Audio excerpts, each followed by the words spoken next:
నమస్కారం తెలుగు గంగా న్యూస్ కి స్వాగతం.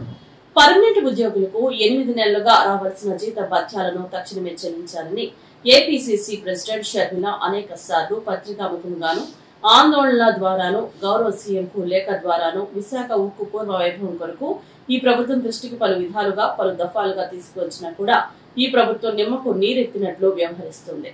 ఇక తప్పనిసరి పరిస్థితిలో విశాఖ ఉక్కు కర్మాగారం భవిష్యత్తు కార్మికుల ఉద్యోగ భద్రతను దృష్టిలో పెట్టుకుని గత్యంతరం లేని పరిస్థితుల్లో రేపు విశాఖ ఉక్కు కర్మాగారం వద్ద ఉదయం కాంగ్రెస్ అధ్యక్షురాలు షర్మిలమ్మ చేపట్టిన ఆమరణ దీక్షకు పౌర సమాజం వివిధ రంగాల ప్రజలు అందరూ నైతిక మద్దతు ఇవ్వాల్సింది ఆంధ్రప్రదేశ్ కాంగ్రెస్ కమిటీ వినమ్రముగా రాష్ట్ర ప్రజానికానికి అభ్యర్థిస్తుంది.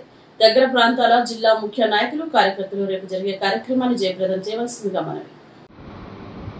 ఆంధ్రప్రదేశ్ కాంగ్రెస్ కమిటీ అధ్యక్షురాలు షర్మిలమ్మ గారు రేపు ఉదయం 10 గంటలకి విశాఖపట్నంలో విశాఖ ఉక్కు కర్మాగారం ముందు ఆమరణ నిరాహార దీక్ష కూర్చుంటుంది.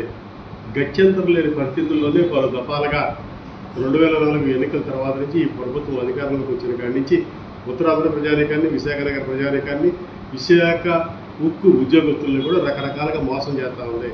ఎన్నికల ముందు ఏం చెప్పింది? విశాఖ ఉక్కును మేము ప్రైవేటీకరించాం, విశాఖ ఉక్కు బలోపేతం చేయడానికి కేంద్రం నుంచి నిధులు తెస్తాం, శైలిలో కలుపుతాం అని రకరకాలుగా చెప్పి మన బడ్జెట్ ముందు ఏం చేశారు?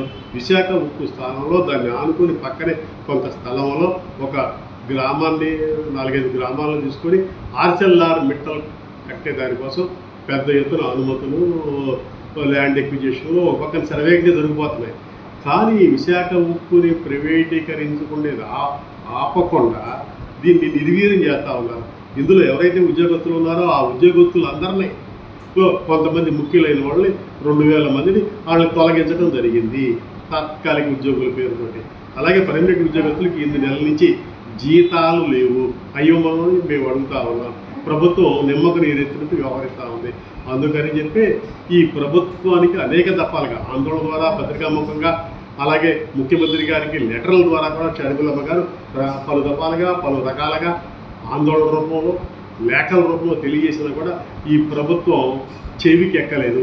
ఇంకేముంది, విశాఖ నగరాన్ని మహానగరంగా తీర్చిదిద్దుతాం, ఆ పరిశ్రమలు కాపాడుతాం అని రకరకాల మాటలు చెప్పి దాన్ని నిర్వీర్యం చేసి ఏదో ఒక రేటుకి తెగనమ్ముకొని వీళ్ళందరూ వాటాలు వేసుకునే పంచుకునే దానికోసం రెడీ అయ్యారో దాన్ని అడ్డుకోవడం కోసం షర్మిలమ్మ విశాఖ ఉక్కు యొక్క పూర్వవైభవాన్ని నిలబెట్టడం కోసం, ఉద్యోగస్తుల వారి కుటుంబాల యొక్క మంచి చెడులను కాపాడుకోవడం కోసం, పారిశ్రామిక అభివృద్ధి కోసం, కొత్త ఎంప్లాయ్మెంట్ కోసం రేపు ఉదయం అక్కడ ఆమరణ నిరాహార దీక్ష కూర్చుంటుంది.